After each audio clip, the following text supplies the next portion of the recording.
पहिला लेसन आहे gravitation. Gravitation lesson मध्ये काय काय बाबा तुम्हाला सर ग्रॅव्हिटेशन लेसन मध्ये ग्रॅव्हिटेशन आहे। Who discovered the gravitation? Sir Isaac Newton. What is this gravitation? This gravitation is the gravitational force is universal force which act not only between the two objects on the earth but also between the two objects in the universe. Universal force आहे विश्वात लागू होतो। विश्वात कुठल्याही दोन वस्तूंना लागू होतो ते युनिव्हर्सल फोर्स आहे ग्रॅव्हिटेशनल फोर्स आहे। त्याचा शोध मी नाही लावला सर आयझॅक न्यूटन यांनी। त्याच्यानंतर आहे सर्क्युलर मोशन आणि सेंट्रिपेटल फोर्स। सर्क्युलर मोशन म्हणजे काय? an object which is moving along a circular path with uniform speed. Those type of motion is called as circular motion. त्याच्या डेफिनेशनच नाही ती नाही स्टँडर्ड शिकलेलो आपण। an object moving along a circular path with uniform speed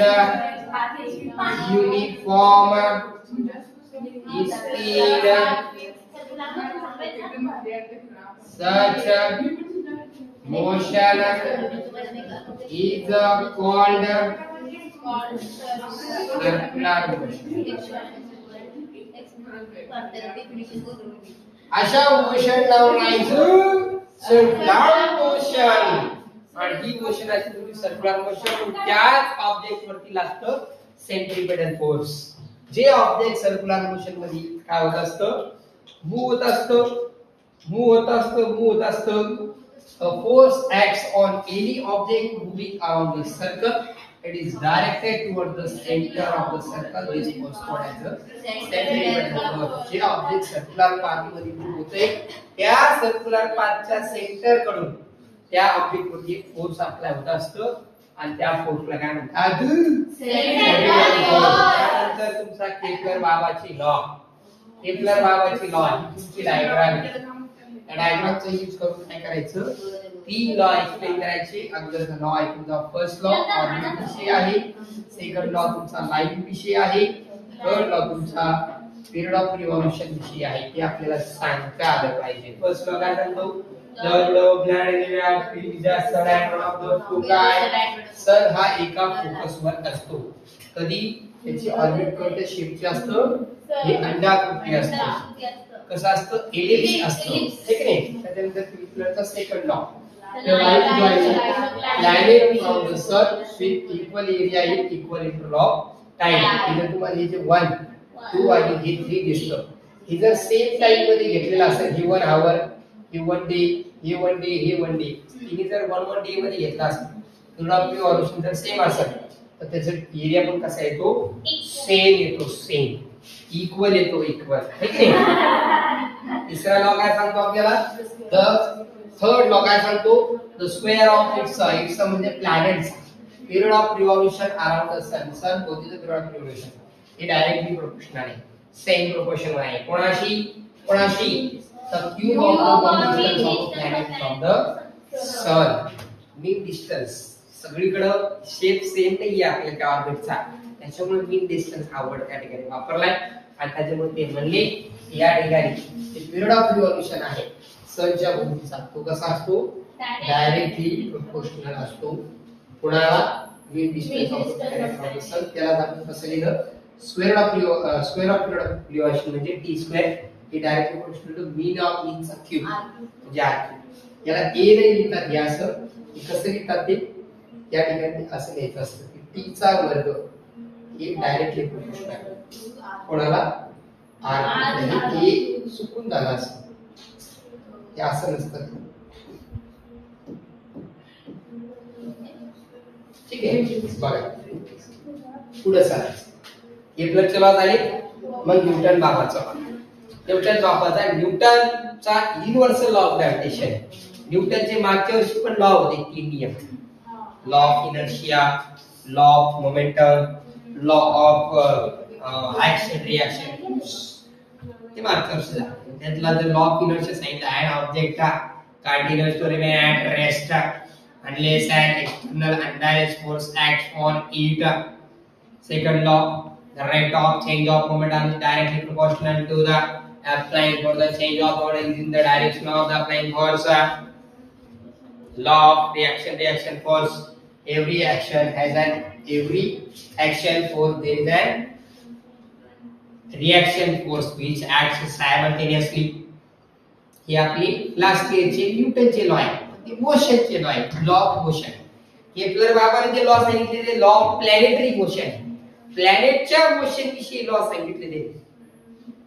orbit कसं असतं, ellipse असतं.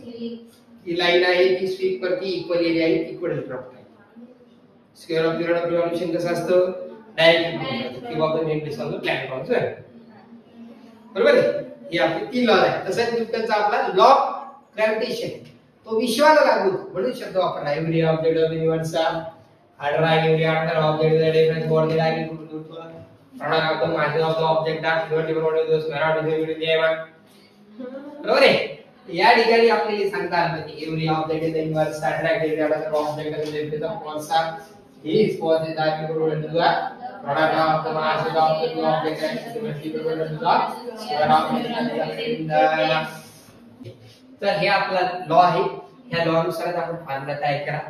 Product of the मासेसला जे फोर्स असतं ते डायरेक्टली प्रोपोर्शनल असतं, दोघं न्यूमरेटरला आहे, आणि इन्व्हर्सली प्रोपोर्शनल आहे डिस्टन्सला.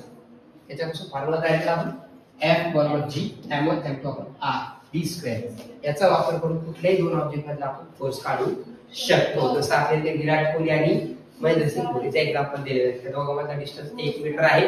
ते दोघांचं मास दिलेलं आहे, एकाचं 75 किलो, एकाचं 80 किलो दिलेलं आहे. त्यामध्ये जी काय आहे हा ग्रॅव्हिटेशनल कॉन्स्टंट आहे.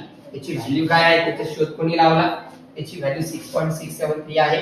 त्याचे युनिट जे आहे मीटर स्क्वेअर पर केजी स्क्वेअर आहे, किंवा त्याला केजी मायनस 2 लिहितात. एक जमला एक मार्गाला संशयी येत असतो. आलो दाखवते तुम्हाला की कॅपिटल जी चे युनिट काय आहे. न्यूटन मीटर स्क्वेअर पर केजी स्क्वेअर. बरोबर आहे. न्यूटन मीटर स्क्वेअर पर केजी स्क्वेअर युनिट आहे जी चं. एक्झामला बोर्डाचे पेपर आले 2022 ला. हा त्याचा शोध कोणी लावला हो, औचित्य संघ लावला नाही बाबा, हेनरी कॅव्हेंडिशने लावला.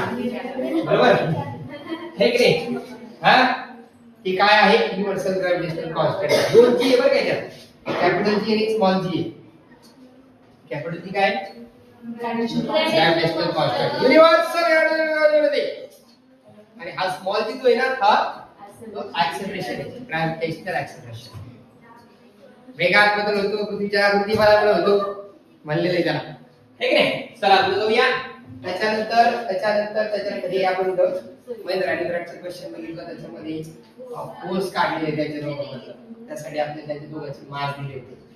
एक 75 किलो होते, एक 80 किलो होते. दोघांमधला डिस्टन्स पण दिलं, त्याचा स्क्वेअर केलेला आहे. जी ची व्हॅल्यू जी दिली असेल ती घ्यायची. नसेल दिली तर आपण 6.673 × 10⁻⁻⁰ घेऊ शकतो. ठीक आहे. मग फोर्स आहे त्याची युनिट न्यूटन येतं. त्याच्यानंतर काय झालं, त्याच्यानंतर सांगितलं आपण अर्थ मध्ये ग्रॅव्हिटेशनल फोर्स असतो जसं युनिव्हर्सल मध्ये आहे. ठीक आहे. सगळे ऑब्जेक्ट ह्या अर्थच्या सेंटरकडे अट्रॅक्ट होतात. आपल्यापासून 6400 किलोमीटरवर अर्थच्या सेंटरकडे आपल्याला ओढलं जाते, म्हणून आपण खाली पडतो. त्याच्यानंतर ग्रॅव्हिटेशनल ऍक्सेलरेशन काय होतं, कुठल्या ऑब्जेक्टचं ग्रॅव्हिटेशनल फोर्स मुळे त्याचं काय होतं ऍक्सेलरेशन होतं. त्याला ग्रॅव्हिटेशनल ऍक्सेलरेशन म्हणतात किंवा ऍक्सेलरेशन म्हणतात. ते छोट्या जी द्वारे दाखवलं जातं ती वेक्टर क्वांटिटी. त्याच्यानंतर ते अर्थच्या सेंटरकडे जात असते, जी डायरेक्शन असते. त्याच्यानुसार आपण त्याचा फॉर्म्युला तयार केला, हे की नाही. आणि अर्थवरतीचं काढलेलं आहे आपण किती देते, 9.77 येतं. ते तीन पद्धतीने बदलतं. एक अर्थच्या सरफेसवर बदलतं. अर्थच्या सरफेसवर ते सेम असतं का, नाही. का नाही, कारण अर्थचा सरफेस जो आहे शेप आहे तो सगळीकडे सेम नाहीये. इक्वेटोरियल प्लेन कडे ते असं काय फ्लॅट आहे थोडासा, आणि इक्वेटोरियल प्लेन कडे ते असं बल झालेलं आहे, आणि पोल कडे ते असा फ्लॅट आहे थोडासा. पोल कडे डिस्टन्स कमी असल्यामुळे त्या ठिकाणी जी ची व्हॅल्यू जास्त असते. किती असते बाबा, ती 9.832 असते. आणि इक्वेटर वर किती आहे, 9.78, कारण तिकडे डिस्टन्स जास्त असते. हे आपल्याला न्यूटन सांगतो. काय सांगतो न्यूटन, की जे फोर्स असतं ते इन्व्हर्सली प्रोपोर्शनल असतं. कोणाला इन्व्हर्सली प्रोपोर्शनल असतं ते त्याच्यामध्ये डिस्टन्सला. डायरेक्टली पोर्शन घेतला असतं मास डिस्टन्स कमी झालं जी ची व्हॅल्यू वाढते, डिस्टन्स वाढलं जी ची व्हॅल्यू कमी होते. न्यूटन बाबाचा लॉ वापरते का नाही नाही, तिकडे बाजूला तेच वापरते. हाईट मध्ये पण तेच वापरलेलं आहे. हाईट मध्ये आपण जसं जसं हाईट वर जास्त हाईट वर केलं तिकडे जी ची व्हॅल्यू काय होत जाते 36.6 किलोमीटर वर गेलो 9.7 बस कमी झालं. 400 किलोमीटर वर गेलो त्या ठिकाणी कमी झालं आणि 35,700 किलोमीटर गेलो अर्थच्या सरफेसवर लांब गेलो हाईट वर गेलो असं उंचावर तिकडे गेल्यामुळे त्या ठिकाणी काय होतं जी ची व्हॅल्यू कमी कमी होते. सगळी दुर्लभ सरफेसवर गेलो सेंटरकडे जायला बरं का, सेंटरकडे जायचं सेंटरकडे जायचं बरं का, सेंटरकडे जाता असताना तिची व्हॅल्यू किती का होती कमी कमी होते का, कारण मास पण कमी व्हायला लागलं आणि रेडियस पण कमी व्हायला लागली. दोन्ही गोष्टी कमी व्हायला लागल्या. म्हणून डेप्थ कडे जाताना तसं तुम्हाला त्या मागच्या वर्षीच्या पेपर मध्ये विचारलेलं आहे की जीच्या मूल्यात बदल होतो त्याच्यातला एखादा घटक सांगा. एक मार्काचा प्रश्न आहे. मागच्या वर्षी पेपर कोण होते आता हा त्याच्यात दिले बघा, इथे क्वेश्चन आले बघा. काय क्वेश्चन आले की जीच्या मूल्यावर परिणाम करणारा कोणताही एक घटक सांगा. 3 घटक आहेत, 3 फॅक्टर आहेत. एक चेंज विथ हाईट, एक चेंज ऑफ द सरफेस आणि एक असतो तुमचा डेप्थ. किंवा मूल्यावर परिणाम करणारा घटक 2 घटक आहेत. एक मास वस्तुमान आणि दुसरं अंतर.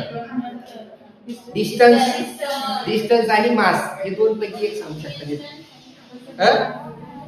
हेच चालतं. 3 पॉइंट सांगायचे. Change with height, change on the surface आणि डेप्थ. ठीक आहे, चला पुढे चालायचं. त्याच्यानंतर मास आणि वेट मध्ये डिफरन्स डेफिनेशन द्यायची. दोघांची डेफिनेशन द्यायची. 2 मार्काला विचारला जातो बरे. Write the difference between a mass and weight. The amount of matter taken of the weight is the force applied on the earth on the object. Mass is a scalar quantity. Weight is a vector quantity. Mass unit kg आहे kilogram आणि weight चा की force असल्यामुळे त्याचे unit आहे Newton. weight चा formula असतो W/mg. weight is a change on the place to place. Mass is not a change on anywhere because it is a scalar quantity. 2 मार्काचं डिफरन्स बिटवीन लिहायचं. त्यानंतर आपण जातो पुढे गेलं की पुढे त्या ठिकाणी पुढे काय काय बघा. पुढे आहे की कुठली ऑब्जेक्ट फक्त काय करते वेळेवाला ऑब्जेक्ट होत अंदर का जीवन का फोटो पुढे जा रहा है सिलेक्ट करेगा फॉलिंग फ्रीलिंग. कोई भी ऑब्जेक्ट क्या करता है कैसे बढ़ता है भाई, कोई फॉलिंग फ्रीलिंग का होता है वो ग्रेविटेशनल फोर्स की वजह से गिरता है. कोई आगे ढकेल नहीं देता उसको. सेकंड ईयर में ग्रेविटेशनल फोर्स बोलता है चल आ रही है बहुत हवा में उड़ रहा है आज हम इसके कार्य करेंगे. ठीक आहे, मग आपण जे न्यूटनचे 3 इक्वेशन आहेत त्या 3 इक्वेशन मध्ये चेंज केला.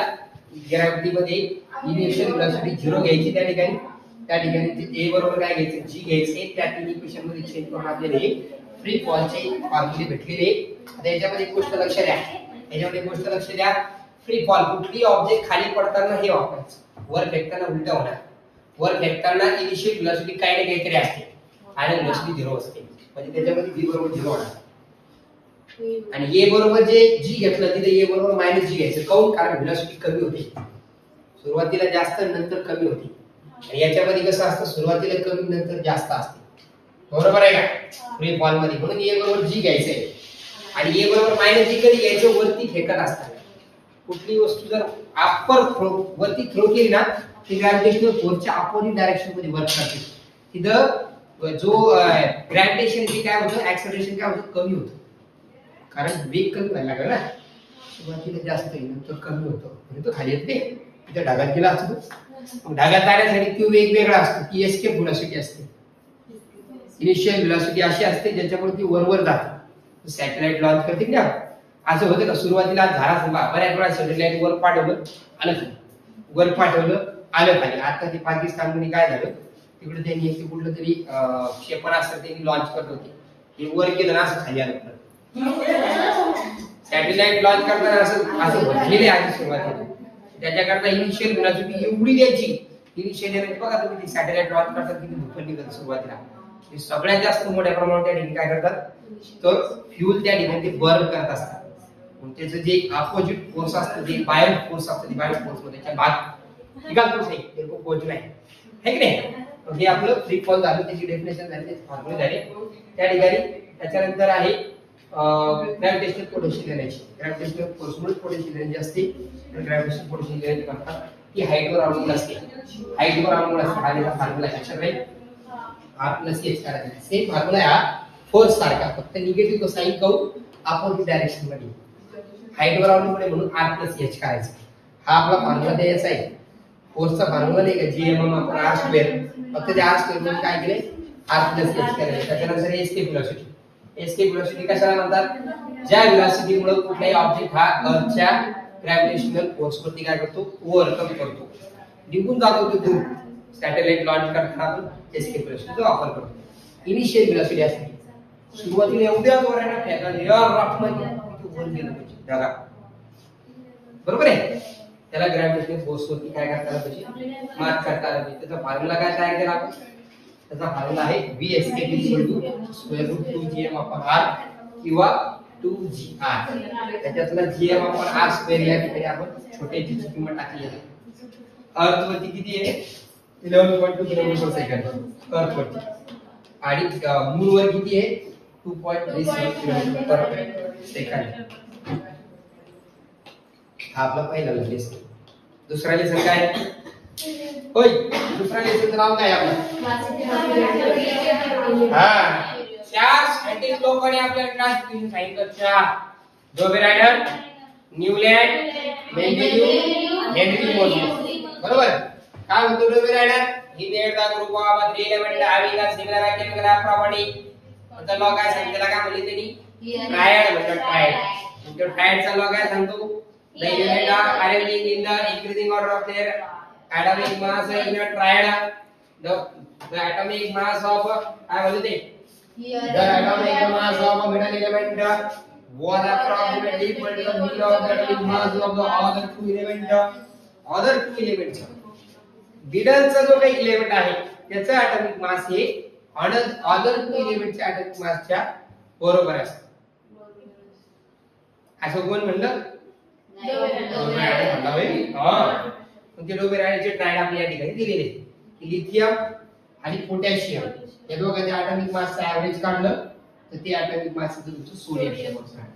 याच्यात हे आपले ट्रायड लिथियम सोडियम कसे प्रश्न गेले नवीन प्रॉब्लेम ऍड. याच्यात हा क्वेश्चन तुम्हाला परीक्षेत टाकला चेक करायचं होतं हे ट्रायड आहे का. मला वाटतं हे नव्हतं आहे, हे आलं होतं, आलं होतं, हे पण आहे. हे नव्हतं टाकलं परीक्षेत, दोन टाकले. परीक्षेत जर आलं विचारलं चेक करा तू दिलेलं ट्रायड आहे का, मग अनादर तुमचं काय करायचं.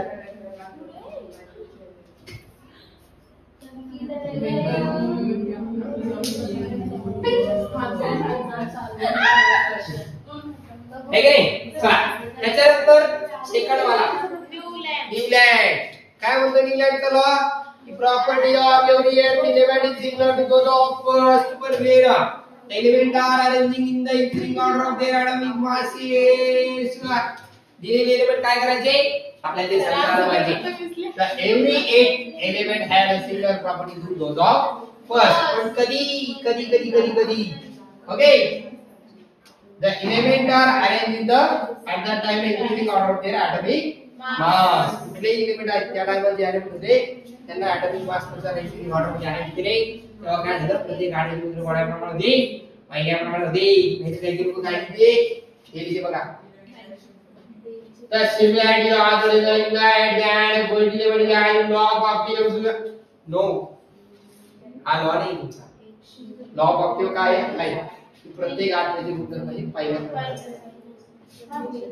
हर आठवी की प्रॉपर्टी पहले के जैसी होती है. हर आठवड्याची प्रत्येक आठवड्याची गुणधर्म कोणाप्रमाणे असतात? पहिल्याप्रमाणे असतात. हा बरोबर आहे. हा ऍडसन लॉ ऑफ ऑक्टेव्हज त्या ठिकाणी झाला. पण त्याची डेरिव्हेटिव्ह काय डेरिव्हेटिव्ह की लॉ फक्त कॅल्शियम पर्यंत ऍप्लिकेबल आहे. त्याच्यानंतर त्यांनी दोन एलिमेंट एकाच बॉक्स मध्ये ठेवले, वेगवेगळ्या प्रॉपर्टीचे एलिमेंट त्यांनी एकाच सेम नोड मध्ये ठेवले. त्याच्यानंतर त्यांना न्यूली डिस्कवर्ड एलिमेंट त्याच्या पिरियडिक टेबल मध्ये इन्व्हॉल्व करून घेता आले नाही. हे डेरिव्हेटिव्ह कोणाचे? आवडेजरचे नाही, विज्ञानाच्या लॉ ऑफ ऑप्टिक्सचे आहे.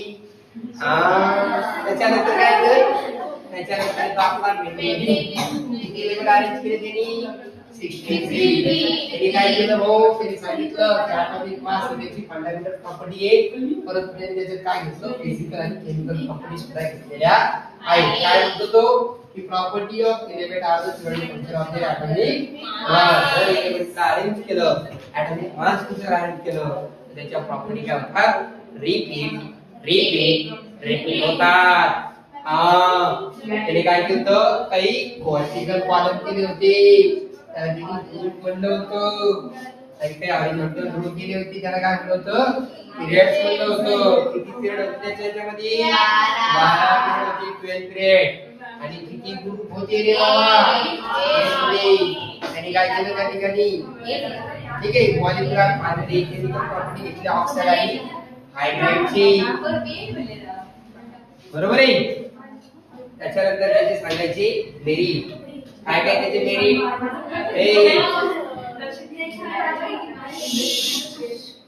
मेरिट काय काय त्याचे, मेरिट काय काय त्यांनी काय केलंय, काय काय त्यांनी atomic mass of some element their revise, ते ॲटॉमिक मास रिवाइज केले. त्याच्यानंतर त्यांनी काही व्याख्या ठेवल्या होत्या. त्याच्यानंतर त्यांनी काय केलं, झिरो ग्रुप तयार केला. त्याच्यानंतर मग डेमेरिट, कोबाल्ट आणि निकेलच्या केसविषयी त्याला ॲम्बिग्युइटी होती, कारण ॲटॉमिक मास सेम होतो. त्याच्यानंतर कोणाचं आयसोटोप सोबत कसं असतं, त्यांचं ॲटॉमिक मास एक डिफरंट असतं आणि ॲटॉमिक नंबर म्हणजे केमिकल प्रॉपर्टी कशा असतात, सेम असतात. त्यानंतर कुठल्याही दोन एलिमेंटमध्ये किती एलिमेंटचा डिस्कवर होईल ते सांगता येत नव्हतं.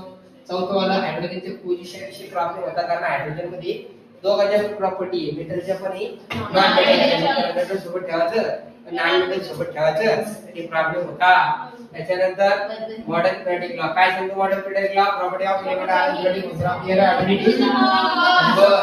या ठिकाणी ॲटॉमिक मासचा विचार केला, याला काय केलं, ॲटॉमिक नंबरचा विचार केला, याला थोडा वेगळा विचार केला, आपण पण थोडा वेगळा विचार करायचा, हे की नाही. मग हा त्याचा लॉ झाला. त्याच्यानंतर त्याची प्रॉपर्टी, त्याच्या पिरियडिक टेबलचं स्ट्रक्चर सांगायचं की 1 to 7 पिरियड आहे, 1 to 18 ग्रुप आहे, त्याच्यामध्ये 118 बॉक्सेस फॉर्म झाले. हे प्रत्येक प्लेस मध्ये या ठिकाणी एक एक एलिमेंट आहे, 718 एलिमेंट त्या ठिकाणी अरेंज केलेले आहेत. त्याच्यामध्ये लॅन्थेलाइड ॲक्टिनाइड सिरीज पण आहे.